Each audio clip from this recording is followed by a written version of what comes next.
Hi everybody, Railman28 here, welcome back to the channel. Now, you're all probably wondering why there's a picture of Thomas the Tank Engine.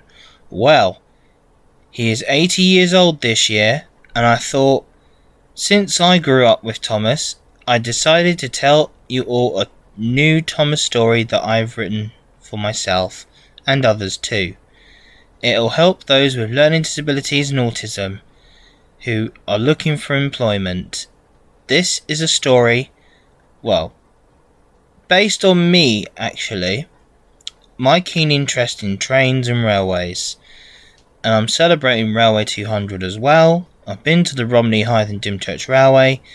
Someone commented, wrong music to dedicate 80 years of Thomas, and I said, well, don't worry, I'm doing something for the 80th anniversary of Thomas that was created by the Reverend W. Audrey and the Railway Series books. I still got them, by the way. I read them sometimes.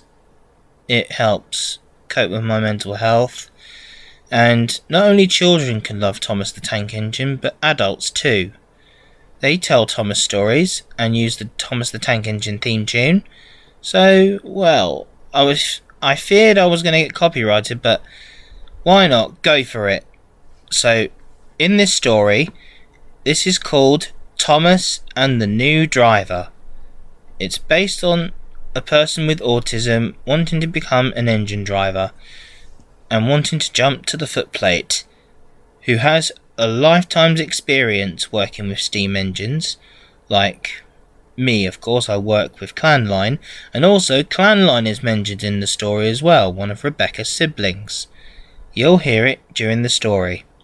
So sit back, relax, have a cup of tea in hand, and enjoy this lovely story of Thomas and the New Driver.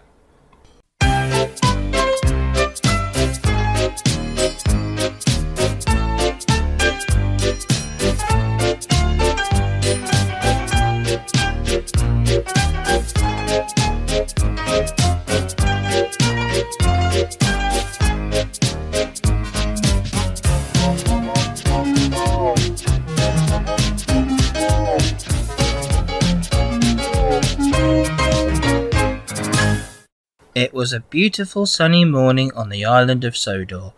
It's the summer season, and all the engines were very busy on the Fat Controllers Railway, transporting holidaymakers to their summer destinations.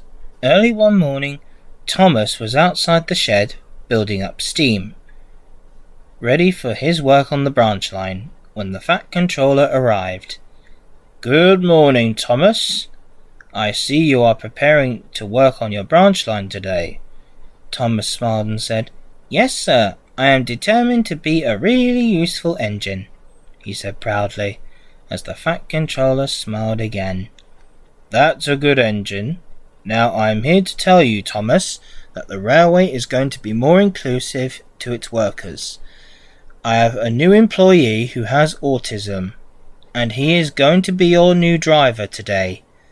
He will drive other engines later this year. He has already driven Gordon yesterday with the Express. He is aiming to be a good driver. I trust that you will make him feel welcome and comfortable." Thomas felt a little worried. "I'll try my best, sir. But don't most employees follow the rules of aiming to be a driver the old-fashioned way, like starting from the bottom?" The Fat Controller nodded. "Yes, they do, Thomas, but he is at the age of 33 and has cleaned an engine on the mainland for years. 10 plus years. Named Clanline, I believe, one of Rebecca's siblings. Don't worry, Thomas. He has experience with steam. He'll be gentle. You'll see. He was gentle with Gordon yesterday, and Gordon felt so happy his boiler nearly burst." The Fat Controller tipped his hat and walked away. Thomas couldn't help but think about the new driver until his driver and fireman walked up to him, with a third person who was wearing some overalls. "Hello, I'm Terry. You must be Thomas. I'm your driver today. Don't worry, I will be gentle as we work our first train." is due out soon, am I correct? Thomas replied, Yes, Terry, our train is due out soon. I am to collect Annie and Clarabelle before we pick up passengers. Terry understood and began oiling Thomas underneath and outside, then checked his gauges. Then Thomas let off steam as his fire burned warmly through his boiler. Then Thomas started to move slowly and gently as he puffed to the carriage sidings to pick up Annie and Clarabelle, his coaches. Then Thomas smiled, his happiest smile. Thomas drove to the big station with Terry at the helm, where Gordon was waiting with the express. Hello, little Thomas. You are on time today. I see you have the new driver with you.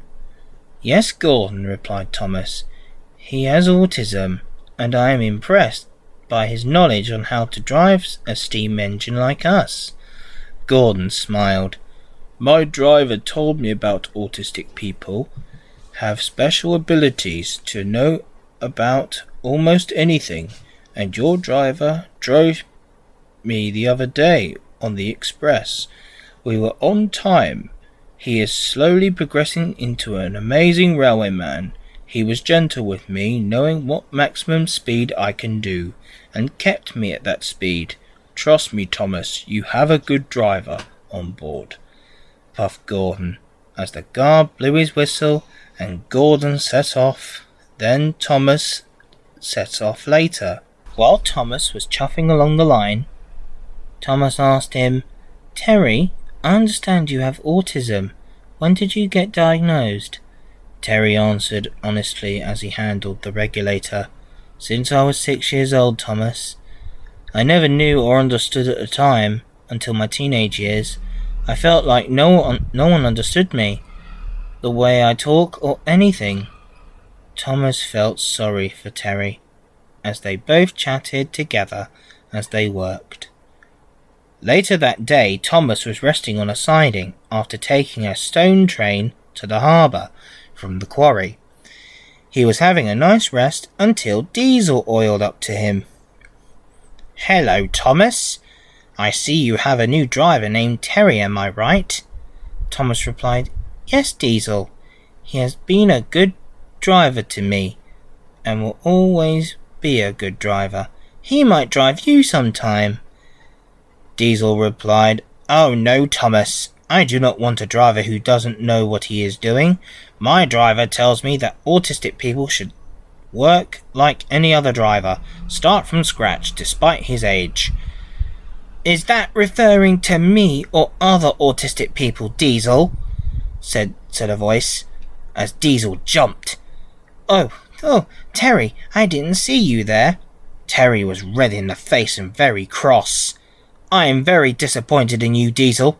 Autistic people like me need reasonable adjustments in order to succeed. What your driver doesn't understand is it's the way we are. Either he apologizes, or shall I tell the Fat Controller about a worker failing to understand people like me with autism? Diesel was speechless, so was his driver, and they were sorry at once. Thomas was surprised as well. He'd never seen Terry this cross before.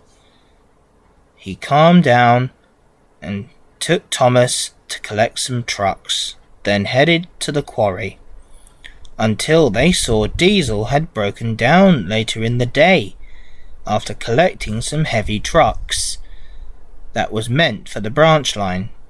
Don't worry, Diesel. Terry and I will take the trucks to the branch line and you to the Diesel works. Terry and Thomas immediately took Diesel to the works, then took the heavy trucks to the branch line. Thomas didn't mind it being heavy. He was strong as ever. That evening, Terry had finished his work, and the Fat Controller came to see him and Thomas. He was very pleased about Terry and Thomas's efforts. Well done to both of you. I knew I could rely on Terry to work with you, Thomas.